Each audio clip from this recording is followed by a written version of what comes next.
Swayam Prabha. Digital India. Educated India.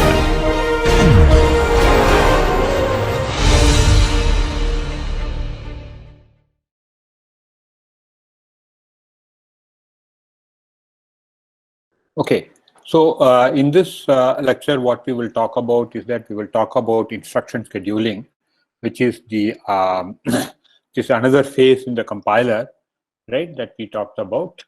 In this talk, we will specifically do some initial introduction for why instruction scheduling. Then let's talk about basic block instruction scheduling. And then after that, we will talk about global instruction scheduling. And in global instruction scheduling, we will typically talk about trace block scheduling as well as super block scheduling. Then, if time permits, we will very briefly talk about instruction scheduling for loops, which is what is called software pipelining, which is one of my favorite topics. So let's try to see if we can squeeze some parts of software pipelining also in our discussion, right? So instruction scheduling is important because modern processors can overlap execution of independent instructions. So you can in fact fetch and decode multiple independent instructions together and execute them in multiple function units. Therefore, instruction scheduling can essentially help these processors by exposing the instruction level parallelism which is available in the program, right? Because as somebody was pointing out, the compiler has this full picture, therefore it can see and then it can expose the parallelism that is available in the program so that the hardware can exploit it. This is for superscalar processors which can do a lot of runtime reordering of instructions. But it is also, it is even more useful for machines like VLIW machines or EPIC, which where the compiler has to play the real heavy lifting in terms of the compiler has to expose these parallelism and then pack these independent instructions in terms of long word instructions, right? So this is where instruction scheduling is useful. Instruction scheduling is also useful, as we talked about in the very first lecture, that when you have pipeline hazards due to data hazards or control hazards, instruction scheduling can reorder instructions, move instructions into the delay slots, or move instructions in between dependent operations so that those stalls can be hidden.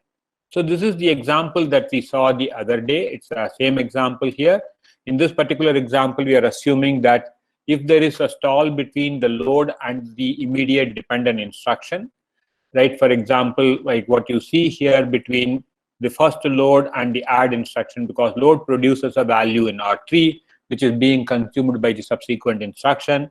Similarly, here load produces a value in R13, which is being consumed in a different subsequent instructions. If you want to execute this sequence of instructions, then because of these dependencies, there will be one stall that will be incurred between the load and add instruction here, and another stall that would be incurred between the last pair of load and add instructions. However, if you try to, right, these are the dependencies that we talked about, which causes the stalls. But now if you try to reorder these instructions in the following way, right, you can actually move the load instruction from here to, a place above. And because this load instruction is not dependent on any of these two instructions, you can move it ahead of that and you can put it in the slot between the load and add. And therefore, this stall cycle between this R3 and this R3, the use of R3 can be avoided. And because you have moved the other load instructions also ahead, the dependence between this R13 and this R13 is easily satisfied and you don't have to incur any stall. So instruction scheduling is all about moving instructions, but at the same time, you have to make sure that the dependencies between instructions are always maintained. Particularly this true dependence that you talk about between this R13 and this R13 is maintained. Similarly, this dependence between R3 and R3 is maintained. If you have other forms of dependencies like output dependence or anti-dependence, they also should not be violated. But some reordering is possible if you try to do some register renaming.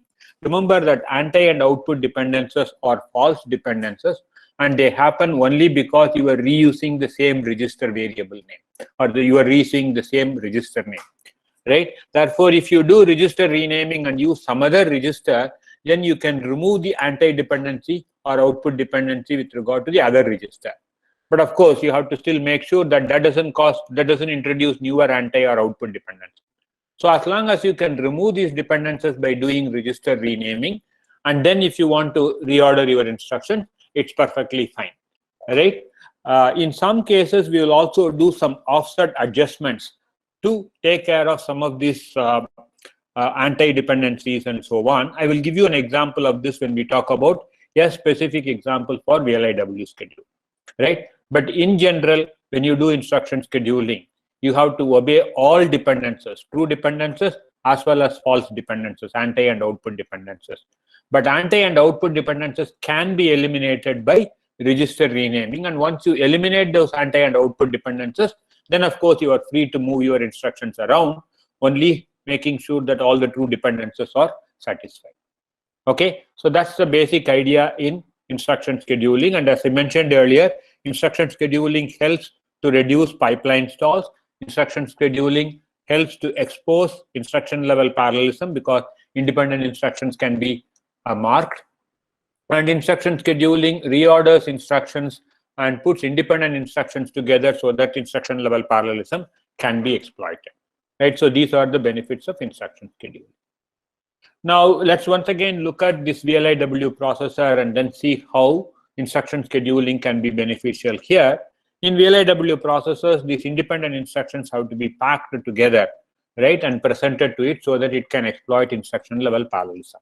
Let's see an example for this, and let's see what instruction scheduling can do for this. I will assume this simple C code where you are trying to modify each array element by adding a scalar value to it, right? Now the assembly code for this would look something like this. There is a load instruction which loads this value from the array location. Then you do an add operation, and then after that you store the value back into the array location, right? And the three instructions, the integer instructions below, are essentially incrementing the array pointer and decrementing the loop count, and then branching if the loop count, the number of iterations is not over, right? Now let's say that we try to schedule code for a VLIW architecture having 4 different functional units: one integer functional unit, one floating point function unit, one load store unit, and one branch unit. We will also assume that the load instruction takes 2 cycles to complete and the floating point instructions take 3 cycles to complete. That means that between a load and a dependent instruction, right, there has to be at least one instruction in between if you don't want to incur any stall. And similarly, between a floating point instruction and another instruction which is dependent on the floating point instruction, there has to be 2 cycles or 2 instructions in between if you don't want to have any stalls. Otherwise, you have to incur up to 2 stalls for that, right? So these are the conditions that are given by the target architecture, and then these are the conditions which are given to the instruction scheduler. And let's say this code is what is given to the instruction scheduler with these conditions, right? Obviously, in this particular case, we have very few instructions to schedule, and as you can see that there is a lot of dependency. This load instruction produces a value f0, which is being consumed by the floating point add instruction. That produces a value f4, which is being consumed by the store instruction. Therefore, there is no parallelism at all between these instructions. And of course, this add instruction increments the pointer, which is what is being used by the load which is what is being used by the load instruction and the store instruction. The subtract instruction decrements the count, which is what is being used by the branch instruction. So if you take this loop itself and then try to schedule it for a VLIW processor, you are going to not exploit any instruction level parallelism, maybe very little instruction level parallelism, and you are also going to incur a lot of stalls because of the dependencies. So what we will do is that we will unroll the loop a number of times. Unrolling the loop essentially means that within each iteration you are going to perform for different values of I. Instead of this loop, right, iterating n times, each iteration doing for one element, we will, let us say, iterate the loop n by 4 times, and each iteration doing for 4 elements: a1, a2, a3, a4, something like that, right? So when I do that, essentially what happens is that the useful part of the code, which is this part, right, is actually replicated 4 times. The control transfer part, which is basically incrementing the pointers or decrementing the loop count, etc., they are executed only once, right? So that is essentially what happens when you do loop unrolling. So let's assume that this loop is unrolled maybe 5 times, and then it is scheduled for the VLIW processor with these kind of conditions. I'll show you what is the resulting code, right? You can see the resulting code over here, where the memory operations are put in one column, the floating point operations are put in another column, and so on. And each one is one VLIW instruction. In some VLIW instruction, there is possibly only one operation. In some other VLIW instruction, there is up to 3 operations together, right? But what you can see here is that corresponding to the 5 times unrolling, you see that there are 5 load operations. And each time you try to load from a different location, like 0, 8, 16, and so on, these are the offsets, which essentially corresponds to A0, A1, A2, A3, A4, right? And then at the end of it, the array pointer is incremented by 40, which corresponds to 5 elements. So you go to A5, then A6, A7, A8 are being fetched from there, and so on, right? So you essentially have multiple load operations corresponding to the number of times that you have unrolled, and multiple add operations and multiple store operations that you talk about. Now you can see that the dependence from this F0 to this add instruction is separated by one instruction in between, and therefore this does not incur any stall.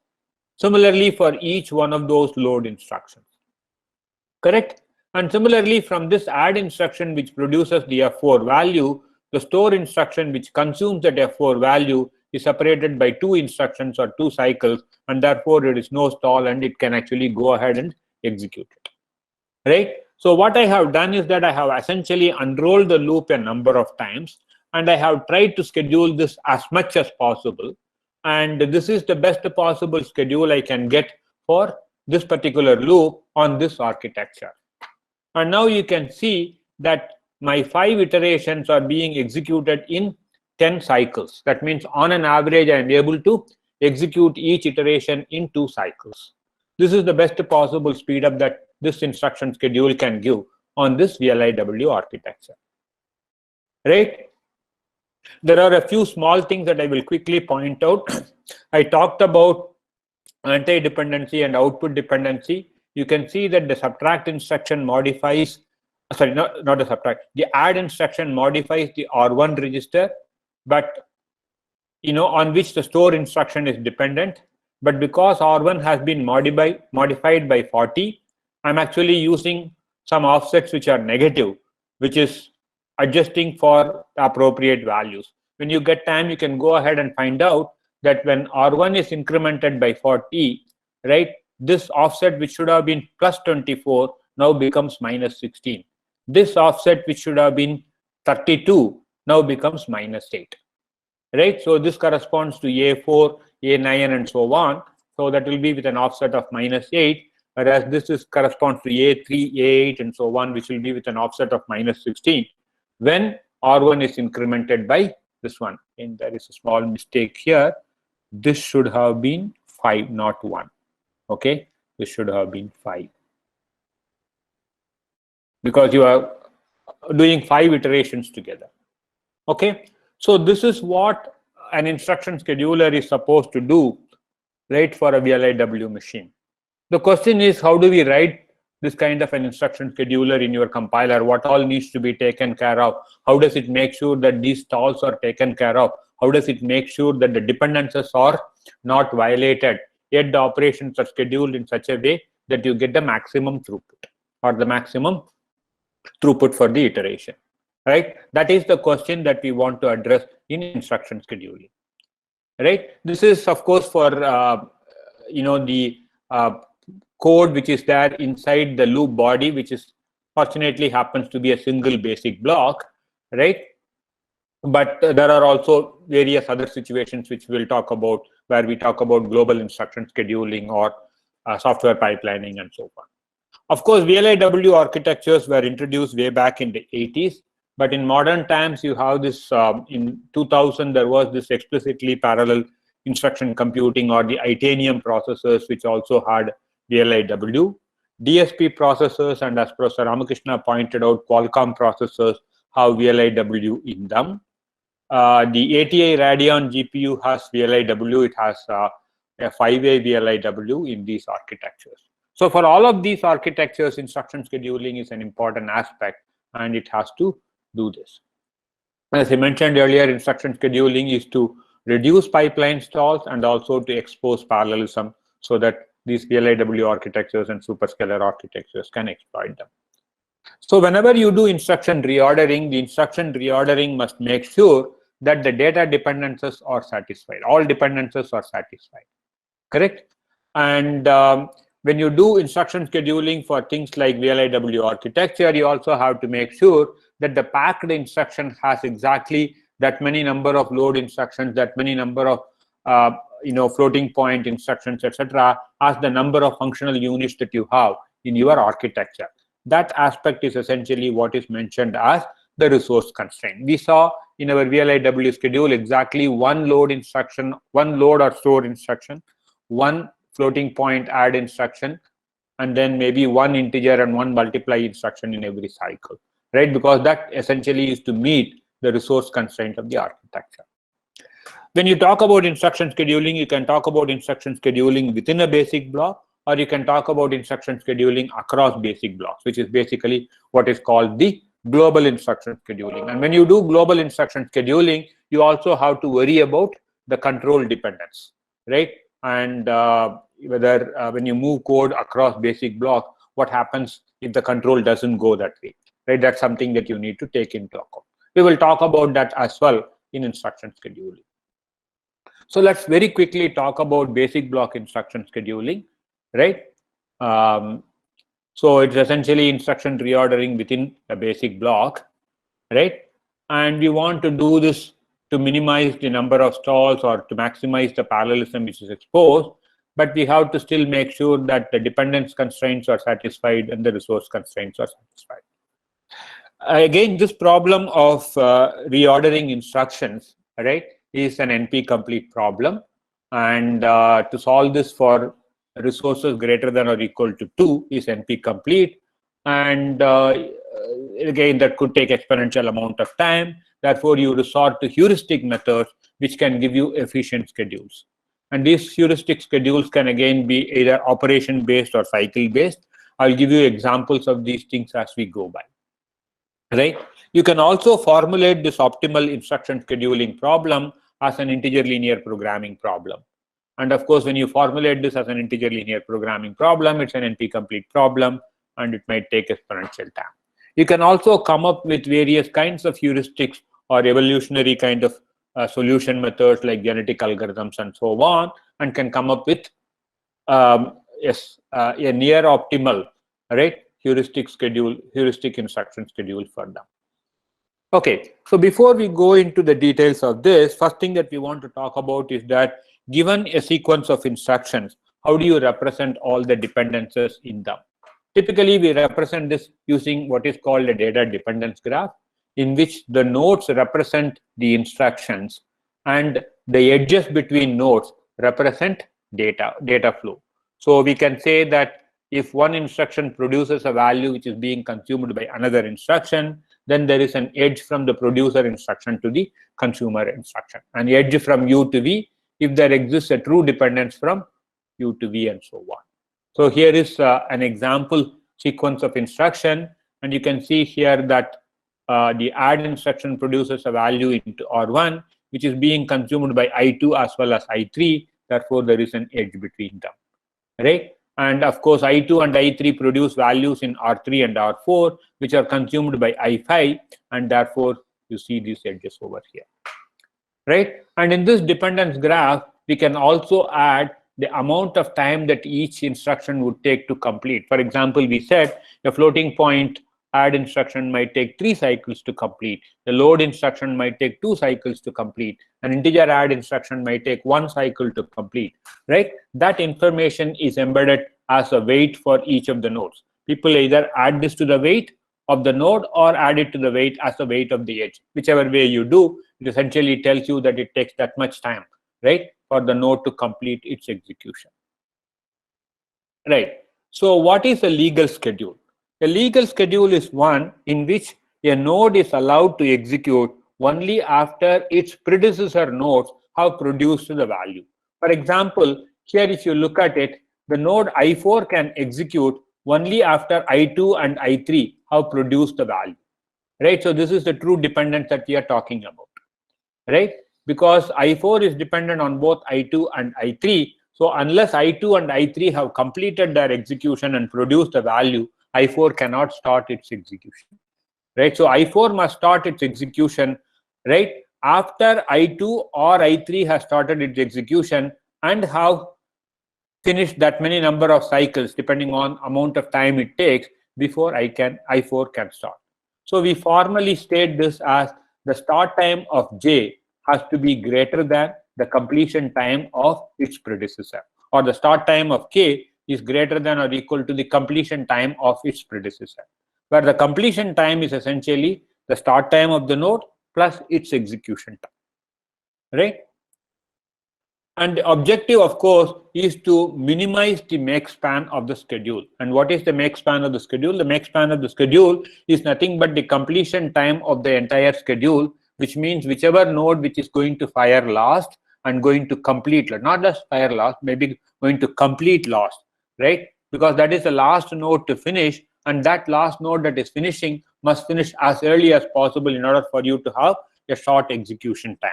So essentially, the objective of instruction scheduling is to minimize the make span, where the make span is the time for the last node to complete, whichever node which completes last, that completion time of that node, right? That you want to minimize so that your overall execution time is minimized, right? This is the objective of the legal schedule. Of course, the legal schedule has to satisfy all the resource constraints, which is not specified in this particular slide. But oftentimes we always emphasize that all the resource constraints must be satisfied. What does it mean? Supposing, let's say that you have one floating point function unit, then two floating point instructions cannot start at the same time, because they both will compete for the same function unit and only one of them can go in that. Right? If the function unit is fully pipelined, then the other instruction can start in the next cycle but not in the same cycle. But if the function unit is not pipelined, then the other instruction can only start after the first instruction has completed its execution. So this information is captured in the form of resource constraint. So whenever you talk about a legal schedule, the legal schedule must satisfy all the dependence constraints which are expressed in this, plus all the resource constraints which are expressed in the form of that, there are enough resources for executing these operations. Okay, now again, this is all talking about the data dependence graph. This is a different kind of a data dependence graph where we have talked about the weights not in the terms of nodes but in the form of edges. So if node 1 takes d1 amount of time to execute, then the arcs from 1 to 2 and 1 to 3 have weights d1, d1. Now in this graph, we will say what is the maximum time that this graph would take to complete, right? Of course, if I know that there are these 6 nodes d1, d2, d3, d4, 1, 2, 3, 4, 5, 6, and they take time d1, d2, d3, d4, d5, d6. Sequential execution of them would really mean that it is d1 plus d2 plus d3 plus d4 plus d5 plus d6. That's the maximum time it would take, right? That is assuming that there is no instruction level parallelism, right? Nothing is being used, right? Whereas if I have, let's say, some amount of instruction level parallelism, or let's say I have infinitely many processors to execute, right? Infinitely many functional units to execute, how fast can I execute this graph? No matter how many function units I have, I still have to first complete I1, then I have to complete, let's say, I3, then I have to complete I4, then I have to complete I6. This is one path in my data dependence graph, which says that the execution of 1, 3, 4, and 6 is serial. And irrespective of how many other resources you have, they have to be executed sequentially. Similarly, for that by the same reason, 1, 2, 4, and 6 have to execute serially. 1, 3, 5, 6 have to execute serially. Correct? They cannot, they cannot be executed in parallel because of the data dependency. So data dependency essentially says, even if you have infinitely many resources, this graph will take certain minimum amount of time for completion because of the dependencies that you have.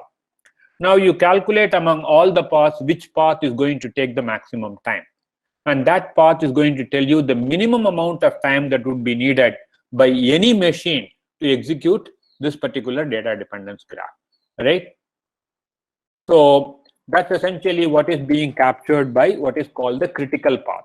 Supposing, let's say in this graph, this is the critical path, right? If that is the critical path, what it means is that the execution time of 1, 3, and 4 together is greater than that of 1, 3, and 5, is greater than that of 1, 2, and 4, is greater than that of 1, 2, right? Because in this path, I take the maximum time, right? That is the critical path, and that is the minimum time any machine can take to execute this graph, because you can't do faster than that. You have to at least spend D1 plus D3 plus D4 plus D6, right? Actually, D6 is missing in all of these equations. My apologies. Let me just mark it. When I was editing it last night, I missed this. So all of this should have D6 also, which is missing. Okay, that's the amount of time it takes to execute, but the critical path is only defined in terms of the edge weights. That's why it is. Okay, that's fine. Now, critical path also tells you something, right? If this is the minimum amount of time it is going to take to execute this graph in any machine, then these nodes 1, 3, 4, and 6, right, they have an importance as opposed to 2 and 5, right? There is some amount of lenience in executing 2 and 5, while executing 1, 3, 4, and 6, there is no lenience, in the sense that whenever an instruction scheduler is trying to schedule nodes, it has to give preference to nodes 3, 4, and 6, or nodes 1, 3, 4, and 6, as compared to other nodes like 2 and 5. So if there is a critical, if there is a resource on which you can either schedule 2 or schedule 3, you would prefer to schedule 3 because 3 is in the critical path. 2 is not, right? So this is an idea that we need to take from this in terms of the critical path. Now, so whenever you are trying to do instruction scheduling, right, instruction scheduling is essentially a list scheduling method, where in every cycle you try to schedule one of the many operations, and among the operations you try to schedule one which has a higher priority. And you can define priorities in many ways. One way by which you define priority is in terms of whether a node is in the critical path or not. Because all the nodes which are in a critical path, there is really very little lenience in terms of how much lenience or slack that you have in terms of scheduling them. The nodes in the critical path have a slack of 0, right? So if you schedule them with a slack of 0, you could actually get the best possible schedule, potentially get the best possible schedule, right? Whereas the nodes which are off the critical path, you have some amount of lenience or some amount of slack, and that idea is essentially captured by what is called this earliest start time and the latest start time, right? And I'm not sure whether I would have time to go through this in detail, but let me just give you this example that will actually explain. Okay, so instead of going through the equations, let's just look at this graph, right? Now, in this graph, as you can see, right, this is the critical path. I1, I3, I4 is the critical path, right? So if I have infinitely many resources, even then I would take 4 cycles to complete this graph. And in these 4 cycles, I have to schedule this node in time step 0, this node in time step 1, and this node in time step 3 in order for me to complete it in 4 cycles. If I delay any of these nodes, right, beyond whatever time that I have specified, then I would delay the whole thing, right? So the earliest start time of these nodes is this is 0, this is 1, and this would be 3. And of course, the earliest start time of this will also be 1, because if this starts in 0, this can start in 1. The latest start time is the opposite of this, that if this graph has to complete in 4 cycles, then the latest time by which this node has to start is 3. The latest time by which this node has to start is 1, right? Because it will take 2 more cycles, therefore this can start in 3 and therefore this can end in 4. And similarly, this has to start at least in time step 2 so that it will complete in time step 3 and this will complete in time step 4. So this notion is essentially what is being captured in the earliest start time, right? And the latest start time. So the latest start time goes in the reverse way, and you can see these calculations, right? When you have time, you can actually go through the slide and then identify this.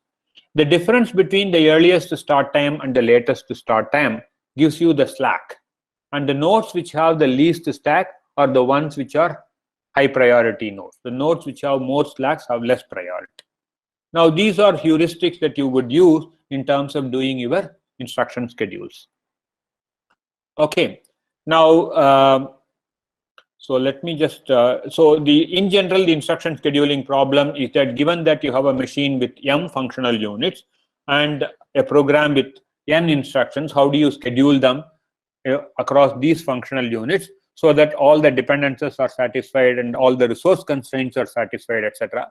This problem is NP complete when the number of resources is greater than or equal to 3, right?